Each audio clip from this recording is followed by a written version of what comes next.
I'm joined now by my pal, Congressman Mike Gallagher, freshman from Wisconsin, extraordinarily talented on the Armed Services Committee, one of our go-to guys. He's our new regular congressman. Congressman Mike, good morning to you. How are you?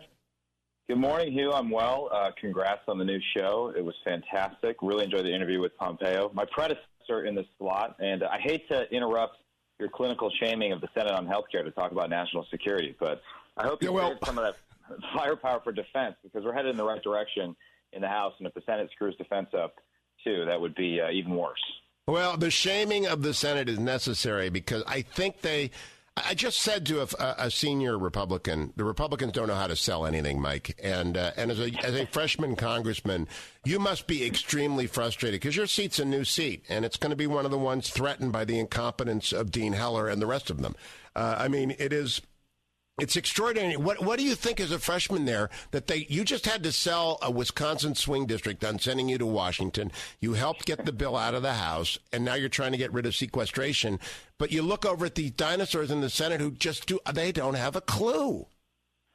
Well, I would say we went through a similar process in the House, and there was a moment where I didn't think we were going to be able to move forward, and then leadership was able to negotiate with various factions within the Republican caucus and get it across the finish line. And while it was not a perfect bill, it at least advanced the debate. And so to foreclose all debate, I think, would be a mistake, and I hope we'll find a way to move forward. I think, people like Ron Johnson, I know you have a disagreement with him, but I would not loop him in with Heller. I think for a few reasons. One, he had the courage to come on your show and have an honest debate about it and voice his disagreement. But two, I can tell you, he is not analyzing this from a political perspective. He doesn't have a political bone in his body. He's not going to run for re-election, and I think he's just being honest. And so I think he's committed to genuinely getting to yes. So we'll see. Never count Mitch McConnell out. I think Paul Ryan yesterday said don't bet against him. We'll see where it goes. But what I hear more than anything else from people in Northeast Wisconsin, just common sense, hardworking, blue-collar people, is we want you guys to get something done. Whatever we're doing now isn't working. So get something done, advance the ball down the field on all these fronts, not just health care, but defense, tax reform, infrastructure, everything you laid out in your book. Just march forward. Once you cross the line of departure, the only option you have is to march forward and accomplish the mission. Yeah, there are three core goals to me. One is the Supreme Court and federal judges. The second is defense spending, getting rid of sequestration. And the third is saving American health care. And, if tax reform comes along and they do something I hate, like remove the mortgage interest deduction, I'm not going to call for someone being thrown out. I'll hate it, and I'll debate it with them. But this is core because people, I don't know if your district has got choice in the public platform. There are 20 counties in Ohio where there isn't one insurer, Mike Gallagher. This is not a tenable situation. Well, we won't have choice next year. I sat down with the Wisconsin Insurance Commissioner while our debate was happening in the House, and he showed their projections of what's going to happen in the individual market, and our area of Wisconsin disappears off the map. So it's not acceptable. It's a real crisis. Like everywhere else around the country, people's premiums are going up. They have less options. And we're actually doing better in Wisconsin relative to the rest of the country. I think I talked about this on your show at one point, but Obama gave his first healthcare speech in Green Bay, Wisconsin, at Southwest High School, where my brother went to high school. And he said if healthcare was delivered around the rest of the country like it is in Wisconsin, we wouldn't have to do healthcare reform because we had such a healthy system, a low uninsured rate. But this massive one-size-fits-all program, i.e. Obamacare, is destroying what is unique about our delivery system in Wisconsin, and it's not sustainable. So we have to give states more flexibility to experiment with delivery options that work for them. So the conversation that's coming up, I agree with you. Ron Johnson came on the show. One of the reasons I am very upset with my friends Ted Cruz and Mike Lee is they're in hiding. And I don't know what Shelley Moore Capito, who's been on this show whenever she was running for re-election. I can't say that about Lisa Murkowski. She's never been a regular guest. Susan Collins never been a regular guest. But when someone doesn't show up after they show up all the time because they're afraid of slings and arrows of outrageous fortune, Ron Johnson, my hat is off to him. He came here. He defended the indefensible. But he did that. Talk to us now while we're worried. The Senate will take care of the Senate, and I'll talk to as many as I can about that. Talk to me about the defense appropriations process, the Armed Services Committee, and whether or not sequestration, at least sequestration, is getting repealed. Well, today we're going to have our markup of the National Defense Authorization Act. It'll probably go all day and all night, and it's going to be a major milestone. We have an internal House GOP consensus on a defense top line of $631 billion. That's not $640. but I think there's also a commitment to a 5-year trajectory that will intersect with the Gates baseline budget in FY 2020. And the Gates baseline is really the gold standard for where we know we need to be given our ongoing requirements around the world. So the Armed Services Committee, the Appropriations Committee, the Defense Subcommittee, and the House Budget are all supporting this number. We still need to navigate the Senate, but getting to this consensus is a huge step towards reversing the damage of sequestration. Name another federal program that was cut by 22% in real terms from 2010 to the present day. And it's still 18% lower in constant dollars than in 2010, even after the Trump FY17 supplemental. At the same time, China increased its defense budget by 54%.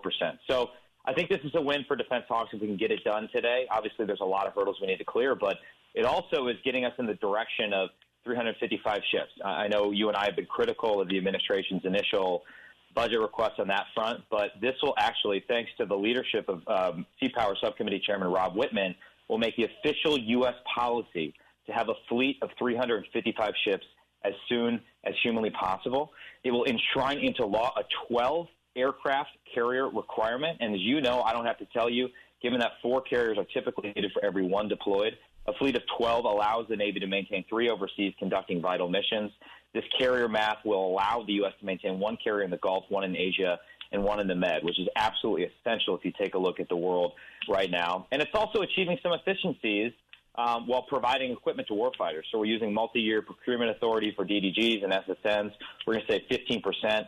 It's equivalent to buying 6 ships and getting the 7th for free. So I'm really excited at the work we've done at the subcommittee level, and I hope it culminates in a good markup today, and I hope we get this done. As I've said many times before on your show, this is our first and foremost responsibility. We can't continue down the path of sequestration. It's been incredibly damaging. Mike Gallagher, I think you just gave more information in 2 minutes than the average legislated elected person gives in 2 years, and that's very good news. Generally speaking, if I walk back through it, you're telling me that there is a consensus to get to the overall top line, not the OCO, but the top line of 631, and that represents a repeal of sequester. Does it represent the end of sequester? Well, it breaks the sequester cap, but sequester would remain. So the next fight we're fighting is trying to convince leadership to bring a vote on defense sequester to the floor. And I don't want to give away too much of the strategy, but I just will say I think there is a growing number of us that outweigh, let's say, your people, the fiscal hawks, although I think that's a false choice in many cases because we're not talking about mandatory spending. If we don't tackle mandatory spending, it doesn't matter. You can get rid of the entire defense budget. It's not going to make a big difference. We're going to be spending more money to finance the interest on our debt in 5 years than we're going to be spending on the entire Pentagon operations. So I think the next fight is really to have that vote on the House floor to eliminate sequester for defense once and for all so that we're not fighting the same fight for the next 5 years and really making good on that promise to get to the Gates trajectory as we do the 5-year defense plan. All right, now let me ask you about the headline today. The cyber war, and Admiral Stavridis writes about this in Sea Power, and then it just on the front page, has expanded overnight. There's a massive cyber hack going on that began at Westminster 2 days ago. The British Parliament has spread all across Europe and the United States. It seems to me clear this is probably the FSB and the GRU, but I don't know. I'm not an agent of the United States government. Nobody tells me anything. But I don't know if our defense needs are there. Obviously, our enemies are spending big dollars, both state and parastate actors, to cripple us electronically. Do you think the defense budget is adequate to this task, Mike Gallagher? When we're under attack like this, normally you go to emergency footing, but people can't see it, so they don't know it. Yeah. Well, first of all, everyone needs to read Sea Power by Stavridis. If you want to know why we need a 355 ship Navy, he sort of lays it out, starting with the most basic geographic observations that, the Pacific alone has more area than all landmass on the entire globe. It is an amazing book. Yeah, it's amazing. It's unbelievable. I mean, it's really a culmination of his entire life's work. It's well written, which is rare for a military officer. It's fantastic. So the NDAA mark we're going to mark up today provides about $8 billion in funding for cyber operations, unless something has changed overnight, which it could have, which includes a boost of $647 million for cyber command operations. It doesn't have any language on whether people support the split of NSA and Cybercom. I think as we look more broadly at this, because this stuff's going to continue to happen, right? What we saw in England, what Russia's been doing in Ukraine, this is a new domain of geopolitical competition. I think we need to think more creatively about how we build the next generation of cyber warriors. Right now, each service is trying to build a cadre of cyber warriors. So the Marine Corps has, its own cyber component. Maybe I'm biased as a Marine. I find it hard to believe that 19-year-old kid who wants to get a high and tight and run around and do pull-ups is going to be a world-class coder, that we can recruit from high school or from junior high. I think it might be worth looking at the Estonian model, where they have a cyber defense league where they co-opt people working in the private sector. Because we found in the military, by the time you invest the money and time to train people in cyber, they're so attractive to the private sector, you lose them. So maybe we need to have, a more flexible model, something akin to letters of marque and reprisal for naval operations in the 18th and 19th century.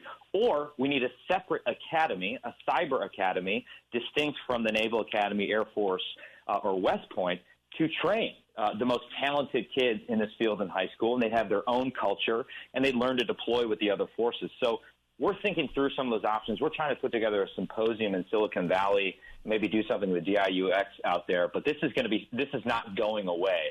Mike Gallagher, that is the most innovative thing I have heard in a long time, Congressman. That would also require, by the way, a separate pay scale from what we otherwise do in the military. We use combat bonuses for people like fighter pilots, et cetera, but we're not going to be able to persuade a 30-year-old who can go and code to stay in a uniform at a captain's rank. You've been there and done that. You know that's the case. This is economic reality.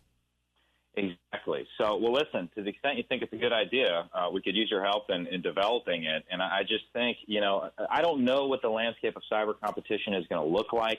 It changes exponentially. The growth is exponential in terms of the technology. We need to fix our acquisition process at the same time. And Chairman Thornberry is doing a lot in this bill on that front to allow us to field new equipment from Silicon Valley. That's amazing. But at the end of the day, it still comes down to people, right? We just need talented people. We need better people than the Chinese, than the Russians, than the North Koreans, than the Iranians, than all these two-bit terrorist groups and tyrants who are investing in cyber technology. And we will go get them. Mike Gallagher, we're out of time. Congressman, come back. We'll keep talking about this next week. Good luck with the markup today.